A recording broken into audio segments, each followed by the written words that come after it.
Catherine Bernardo's reaction patungkol sa issue ng live-in issue na inilabas sa show ni Mr. Ogie Diaz. Ano nga ba ang kanyang naging reaction? But before that, if you haven't subscribed yet to my YouTube channel, please don't forget to like, share, and subscribe at click mo na rin ang notification bell for more showbiz updates. So of course, bago tayo magpatuloy sa ating updates for today's video, ay nais ko pong pasalamatan kayo for always watching and trusting this channel. Thank you so much sa inyong laging panonood at palagi ang pagsubaybay sa mga updates po natin. Maraming salamat po. And this time, eto na dahil talaga naman pinag-uusapan po ang ilan sa mga sightings nitong si Miss Catherine Bernardo na ngayon po ay nag-opening ang kanya pong pinakabagong business ventures, ang isa sa mga talagang from international pa po ito talagang masasabi natin, nakita natin kung paano siya sinuportahan ng mga Catherinatics, yung mga talagang sumusuporta sa kanya nandoon, present po silang lahat. At bago pa man po pumasok sa loob ng venue, itong si Miss Catherine, ay talagang nandun po yung mga fans niya para po, niya muna, parang inasikaso niya muna, nagpasalamat siya. Ganun po kasi talaga si Catherine. This is gonna be the reason why ang dami nagmamahal kay Catherine, kasi hindi niya isinasantabi. At napaka-grateful niya, ayan, kung paano niya talagang nagkaroon pa siya ng interaction sa kanyang mga fans bago siya pumasok sa loob ng kanyang bagong business, Dito po namataan natin si Mama Min, ang kanyang mga pamangkin na si Lexine at si Mayor Francis Zamora, kung saan siya po ay sumuporta rin kay Miss Catherine Bernardo at naroroon din po siya para sa kanilang ribbon cutting. Sa Green Hills po pala yung business niya na itinayo, diba? So congratulations Miss Catherine.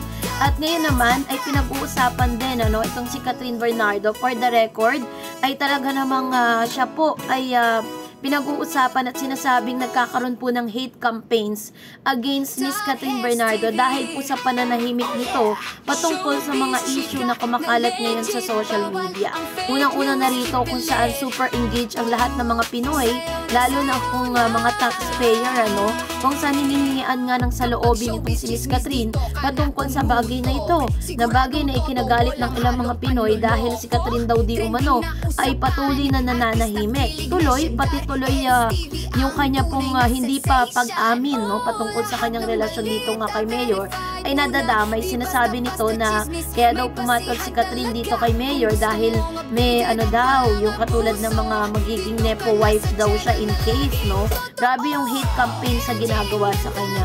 Dahil isa rin sa mga sinisilip ng mga Pilipino dito kay Catherine, yung hindi nga dito pagdalo dito po sa rally. Pero dito po sa isang article na inilabas ng Bandera, Showbiz Chika, sinabi po dito September 26, 2025 kung saan naglabas po sila ng ilan sa mga balita patungkol dito kay Catherine Bernardo absent sa rally pero Mami Min present at namigay ng pagkain. Sa isang TikTokeris po, nagbigay siya ng saloobin patungkol dito kay Catherine. Panoorin natin. Gugustuhin ko pang manahimik ang isang celebrity sa issue ng korupsyon kaysa pumabor sa kasamaan. Naiintindihan ko kung disappointed kayo kay Catherine Bernardo. Gusto niya siyang bumoses dahil sa dami ng kanyang fan, laki ang kanyang influence, pero yung pilitin siyang magsalita at kagalitan siya, hindi naman yun maganda. Kasi yun nga ang mga ayaw natin yung mga diktador. So, bakit tayo magpapakadiktador sa kasimple-simpleng bagay? Pwede kayong masad, pwede kayong madisappointed, pwede kayong magtampo, pero wag yung pilitin. Yung galit kasi may pinaglalaanan yan. Pwede naman sa mga mismong korap. Mga taong kumakampi sa korap, mga taong sinusuportahan ng korupsyon. Kasi wala naman tayong kaalam-alam sa totoong nangyayari, sa totoong opinion niya, sa totoong saloobin niya. Kasi sa pagkakaalala ko, way back in 2022, nakita ko siya sa LED ng Lenny Rally. Sumusuporta siya sa good governance. Taka din ng family niya, ang fan club niya, na talagang sinusuportahan ng rally or ang pagsugpo sa korupsyon. Pagsugpo? Baka daw kasi jowa na ni Catherine yung politiko, kaya tahimik siya ngayon, wala na tayo doon pakialam. May sarili siyang buhay, may sarili siyang mga pangangailangan, may sarili siyang disposisyon. Again, pwede kayong magtampo, pero wag kayong maging diktador.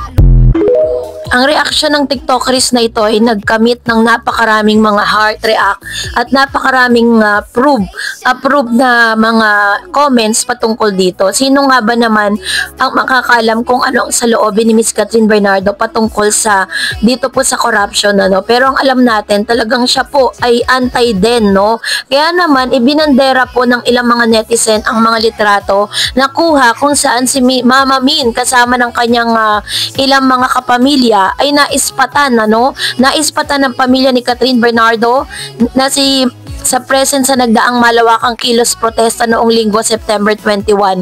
Isang netizen ang nag-upload sa X na dating Twitter na larawan ng ina na aktres na si Min Bernardo habang ito'y namamahagi ng pagkain sa mga kapwa rallyista.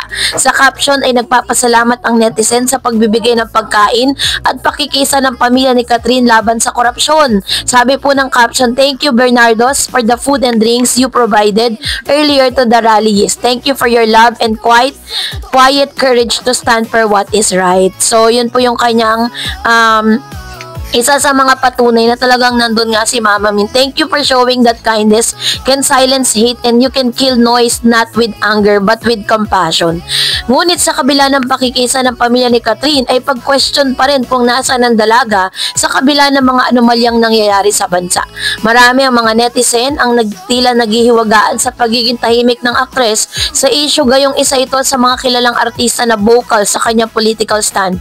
May mga chikang kumakalat na baka daw may kinalaman ng pananahimik ni Catherine sa pagkakalink niya kay Lucena City Mayor Mark Alcala. Samantalang dinipensahan namang talent manager na si OG Diaz ang dalaga, pati na rin ang iba pang artista na hindi dumalo sa nagdaang September 21 rally pa rin ang pagiging tahimik ng iba sa issue. No, nasan daw si Catherine Bernardo kahapon, pati si Sena Piolo at Alden Richards, ba't wala daw sa rally? Una, hindi natin dapat sapilitan ang pagpunta doon kung gusto lang. Pangalawa, may mga artistang bawal sa kanila lumahok sa anumang rally at dapat non-partisan sila or political sila. Saad ni OG sa kanyang Instagram story. Sa ngayon ay wala pa rin inilalabas sa pahayag si Catherine hinggil sa issue. Katulad po ng isyong ito, hindi rin mamatay-matay ang ilan sa mga issue kung saan ay inahanapan din ng reaksyon si Miss Catherine Bernardo patungkol sa isyong inilabas, no, dito po sa Showbiz Now na sinabi nga na may kalib-in na daw itong si Catherine.